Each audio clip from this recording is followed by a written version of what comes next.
Have a few minutes? You won't believe what you can do with it. Open a Regions checking account online in as little as 5 minutes. Then enjoy award-winning service and banking tools and tech that help you live in the moment. Learn more at regions.com/live in the moment. Regions Bank, member FDIC.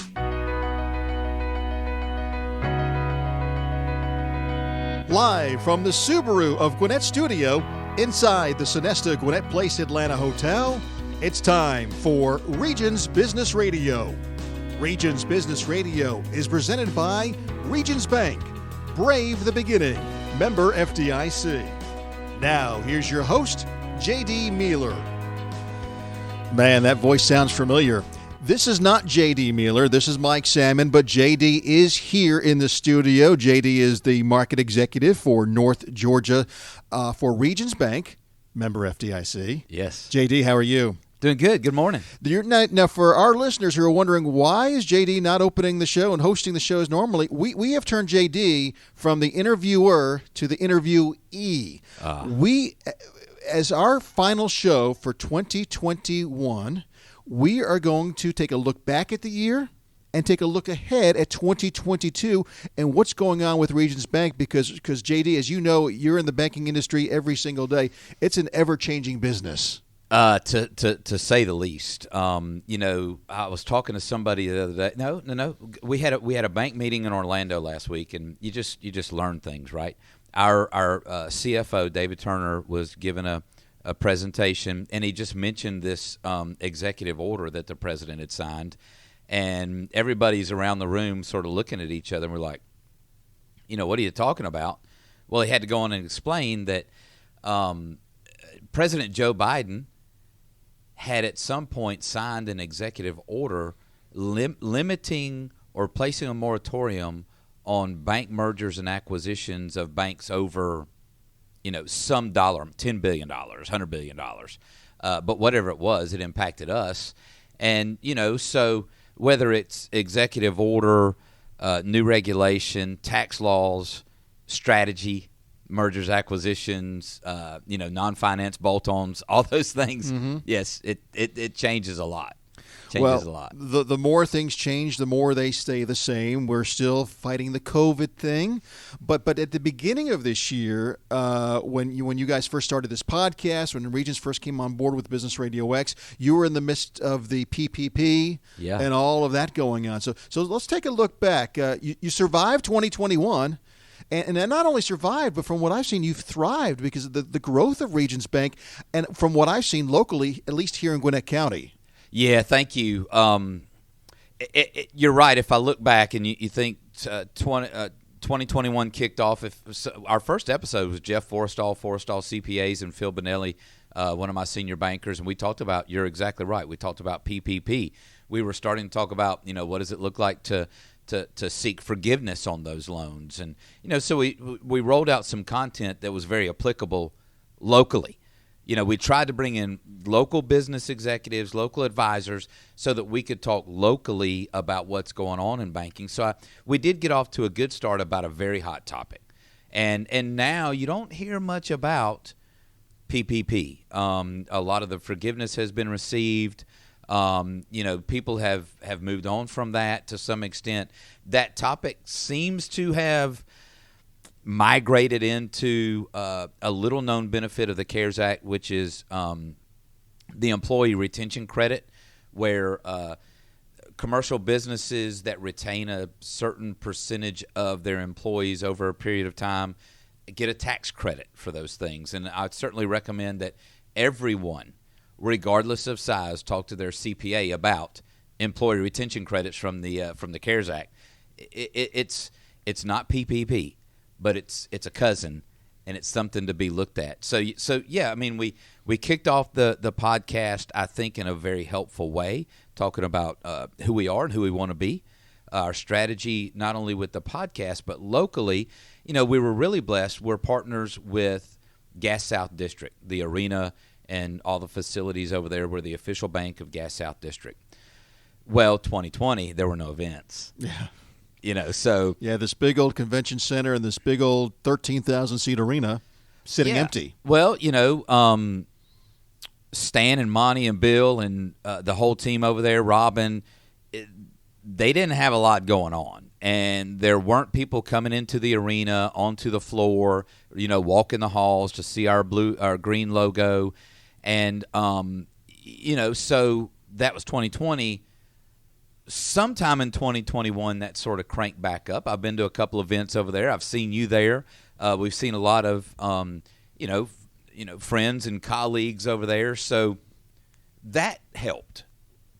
Because that is our branding strategy. We feel like as the meeting place of North Gwinnett, Gas South District should be where people see our logo and see that we're involved, at least commercially, from raising our brand in the market. And in the meantime, so we've talked about the podcast. We got our branding at Gas South. We've opened a couple of branches. Who's doing that in the middle of COVID?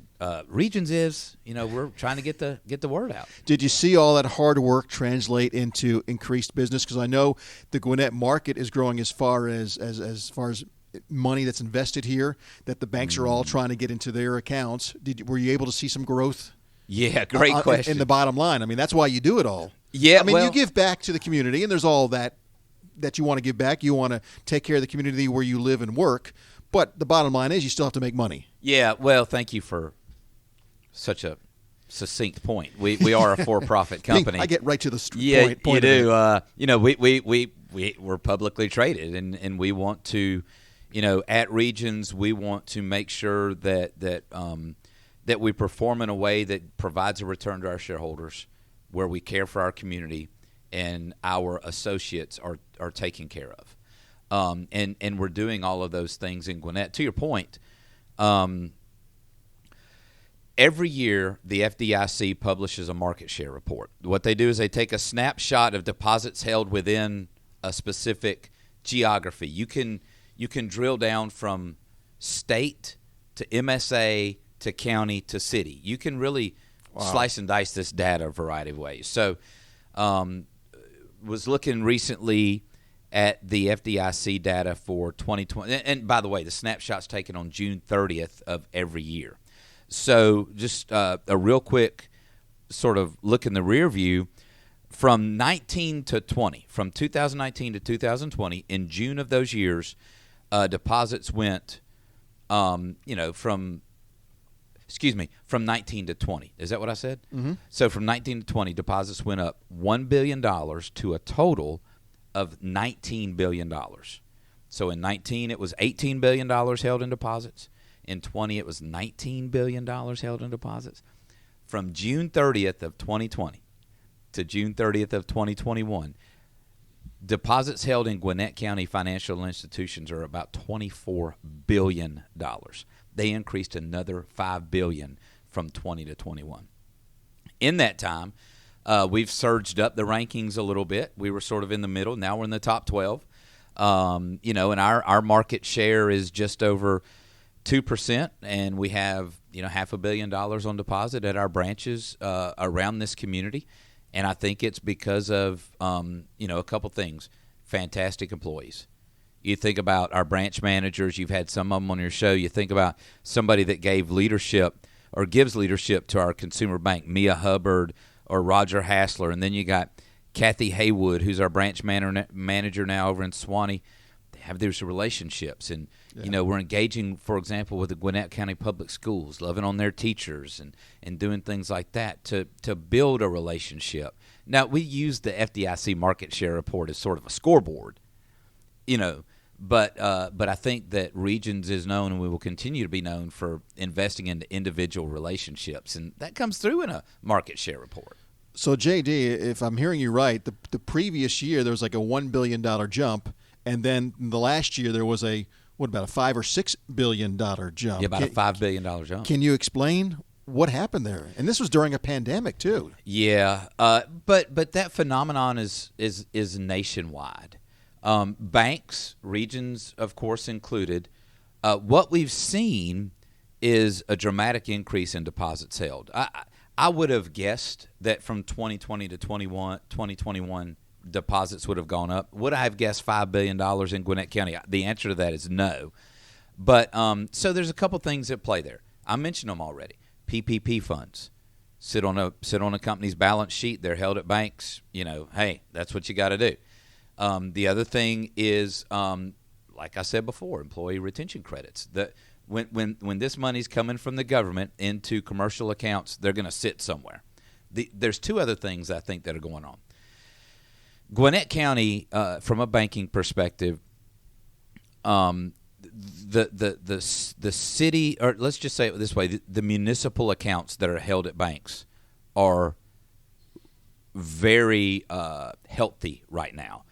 Federal government programs related to COVID relief, federal government programs related to school support, and this is all public. You can find it in anyone's annual report.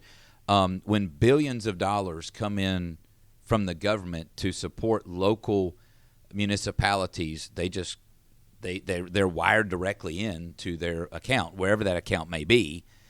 So that's one thing. I think now the market share report isn't just municipal, it's not just commercial, it's total deposits. So it's consumer deposits too. Well, what have we seen there? It's another phenomenon. I said a moment ago, but in my mind, got this dramatic run up in the stock market. Yet cash balances are remaining high in deposit accounts. What's contributing to that? Anybody's guess? Someone much smarter than me probably has an answer. But our anecdotal answer may be we've seen a ton of mergers and acquisitions. So you see private companies being sold. So where there's a lot of capital on the sidelines, there's a lot of cash, these private equity firms or these larger companies want to deploy that cash to preserve and grow revenue at a time where maybe they're not growing organically, they can grow through acquisition. So anecdotally in our group, we've had 3 or 4 customers that have sold for many times more than what they thought they were valued at. So what happens is those equity firms that buy that company, the cash goes to an individual through their ownership. That sits on the balance sheets of the banks for a little while till it's deployed. So there's a variety of reasons that contribute. That's a long answer to your simple question, but that run up in deposits is coming from many different angles. I know it's boring, but well, it's a very detailed answer, and it's a very thorough answer, and you answered the question. By the way, as we've turned the tables here on JD, who's normally the host of Regions Business Radio, how's it feel not being able to be able to ask the questions and drive the bus? I like it. You like it, really? Yeah. Oh, yeah. I hate it when I'm asked the questions. I like to kind of control things myself. Yeah, well, that's how you are, Mike. You're sort of a control freak. Apparently so. I mean, when I walk in and you tell me where to sit, I thought I had a seat over there. Yeah, he sat in the host seat. I said, no, JD, not for this show. You're the interviewee. You're over in this seat over here. JD Mueller is the guest today, the market executive with Regions Bank. And we're looking back at 2021 and looking ahead to 2022 as kind of a fun way to kind of wrap up our final Regions Business Radio episode of 2021. So we've talked about some trends that we saw. You talked about launching the podcast here on Business RadioX. We've talked about growth in Gwinnett. People love stories. One of the things I love about Regions Business Radio is you share a lot of stories about customers and clients, and you have some on your show. Any success stories from 2021 that you want to share before we start looking ahead to 2022? Oh, man, Mike, yes. First off, I would say that, our team of commercial bankers and our team of consumer bankers that cover this area, they're so good. And that I would concur. Thank you. They and it's not just that they know finance; it's that they know people. They're people, so to say. So to answer the question, I'm gonna lean in because it's my primary responsibility. But on the commercial side, two things that I would say is early on that episode with Forrestal went really well. Our idea for this podcast is that our guests share this content with their clients and their prospects, and then it gets shared again and shared again. Right. And we grow organically, and people learn about Regions that way. And you're reaching into networks that you had not reached into before. Yeah. I mean, we get to have guests that we've never met. Through our partnership with the Chamber, we're meeting new people. So that Forrestal episode really led to a new banking relationship with a manufacturing company in Gwinnett. And You get a bell for that. nice, thank you. Like I said, small manufacturing company. They had banked where they were, a large competitor, for 40 years. 40 years. And they heard what we were about. We had a few meetings. Had lunch at Uncle Jack's Meat House, which is, I mean, if you need a lunch, you go to Uncle Jack's Meat House and get the bacon appetizer, and it's a done deal from there. But we got to know one another.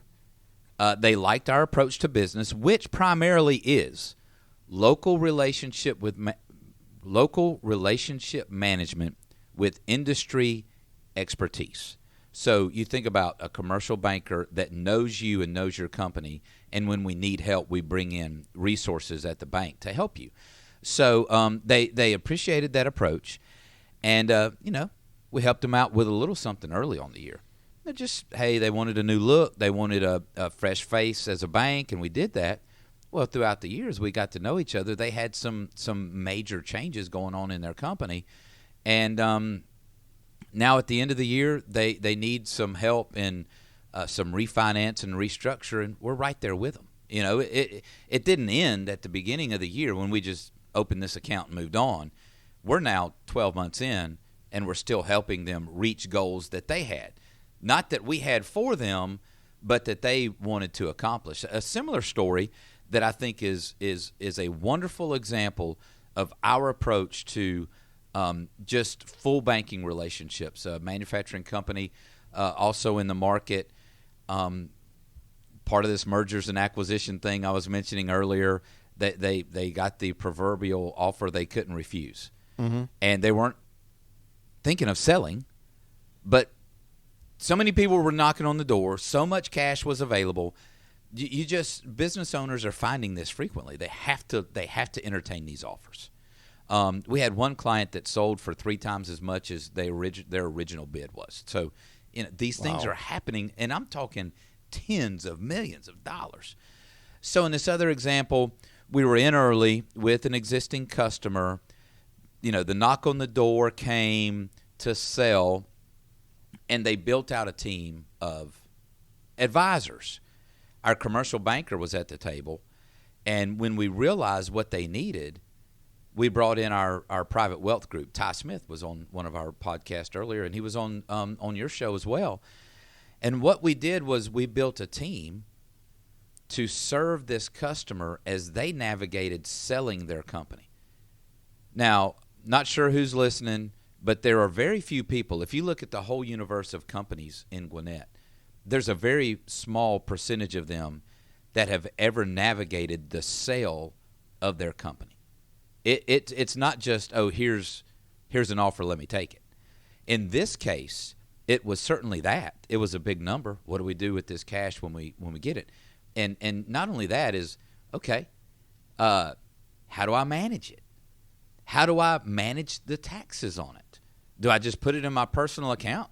Well, a lot of times, no. You got to structure it properly. So sometimes there's an earn-out. Sometimes there's funds held in escrow. So we help this customer navigate all of those things in such a way that they maximized the assets that they received up front, while still protecting the purchaser on the items that they wanted purchased, and consummated the deal. Our client was happy because we advised him through the whole thing, managed his assets, protected him, with his attorney, with his CPA, legally and financially, and it was the whole cycle. Yeah. And the reason I share those, Mike, is because, and you've heard this 50 times since we started this thing, is I want us at Regions Bank to be about a full relationship and helping clients accomplish their goals, and not about rate and fee. Now, rate and fee is part of it. I've said that 50 times as well. But when you are helping a client, when you're helping another person impact their lives and their kids, this is generational wealth that we're talking about. When this client sold his business, he wasn't just going off to buy a big new boat. He made enough money to buy his grandkids and his grandkids' a nice new boat. You can't just take that lightly. You have to have a team around you that helps you get there. So we did that this year on more than one occasion, and I think it made a big difference. Now, it's pretty complex. Yeah. It's a pretty complex transaction. The flip side of that, am I boring you? No. I'm just thinking about how you guys go above and beyond. I mean, you're not just a bank, but you've said it. If you said it once, you've said it a million times. I've heard you say it a million times. It's about relationships. Yeah, it is. And I've said this publicly, and I think I've said this on the air before. What I love about you is when you're talking about these clients of yours, you don't say they, you say we. Yeah, I love it. Yeah, I love it. And I know as a business owner, if my bankers are saying we, it's like you're part of my team. You're with me. Mm-hmm. It's just a whole dynamic, different relationship. Yeah. Yeah, I was having that conversation with a gentleman yesterday at Uncle Jack's Meat House, by the way. Are they paying you for a sponsorship for this show? I mean, I'm addicted to it. I was twice there. I was there twice this week. But we were talking about that idea of relationship and we, not they. Yeah. And how meaningful that is when you are involved with, variety. So, if I may, another example on the less complex scale than what I just mentioned, we had a customer that had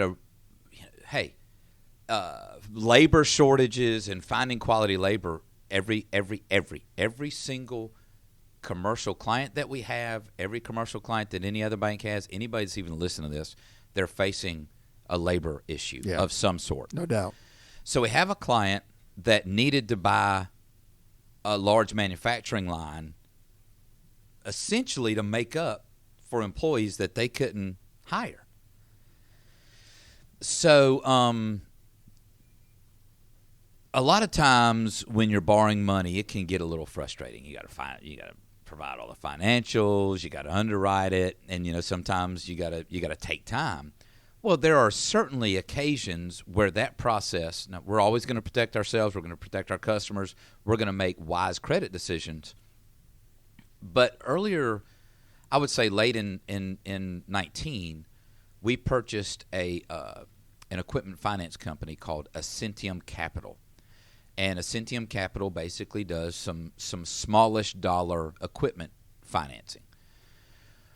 So we had a customer not too long ago that I was mentioning that had to buy this production line, couldn't hire enough employees, but still had demand that they needed to meet.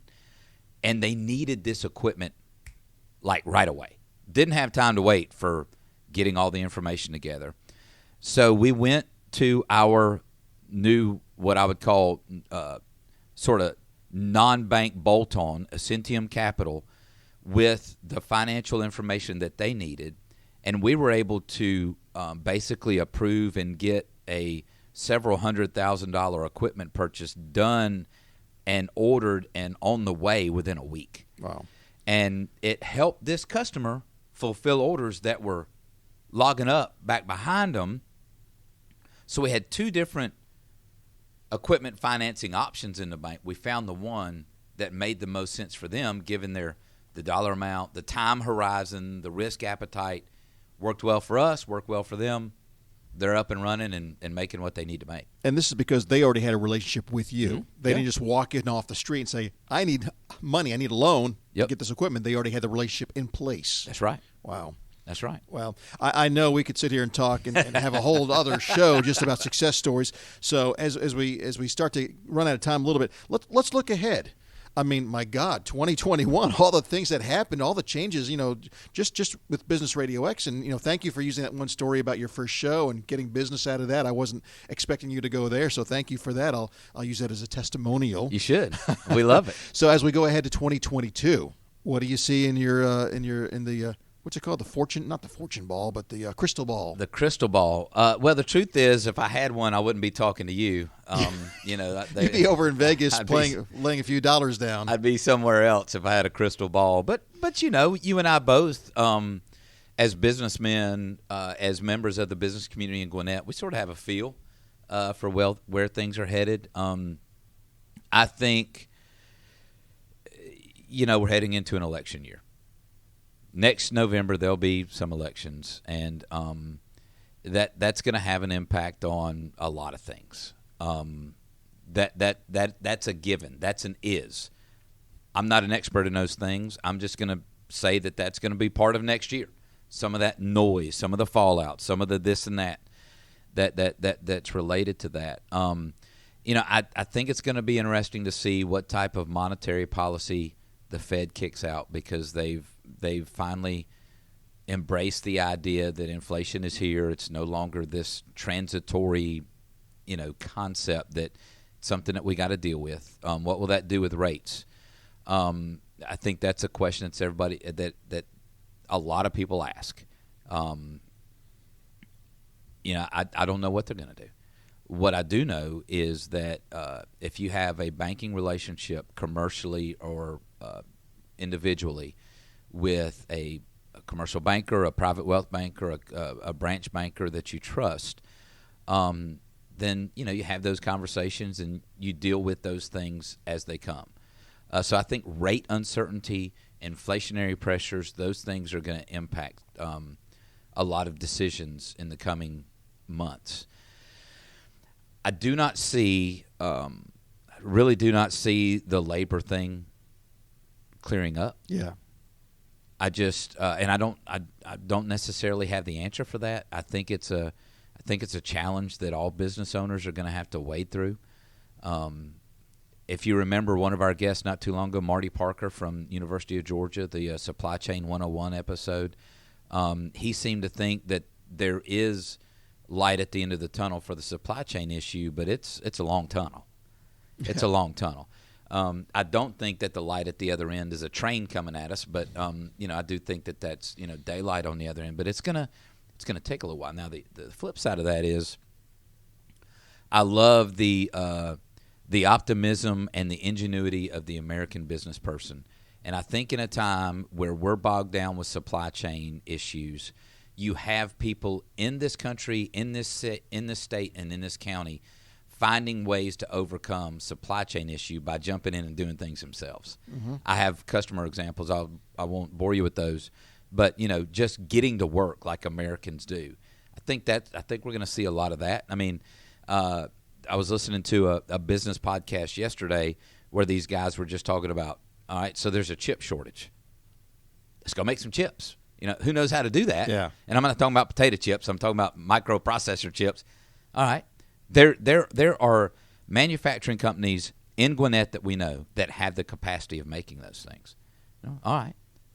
Figure out how to make them. I know it's not that easy. Right. But what need can be met domestically, and really dig into. In this particular case, this podcast I was listening to, they were talking about blue jeans for some reason. We all know that textiles and clothes manufacturing, which used to be huge in the Southeast, particularly North Carolina, it's all gone now. It's all overseas. But when you really look at the raw material cost, the production cost of a pair of jeans in Vietnam, and then to ship it over here, it's starting to balance out. Yeah. So let's bring Just that back do it here. home. So 2022 also, I think, if I may, for regions. Yeah. Specifically. Specifically regions, and maybe even specifically Gwinnett. Yeah.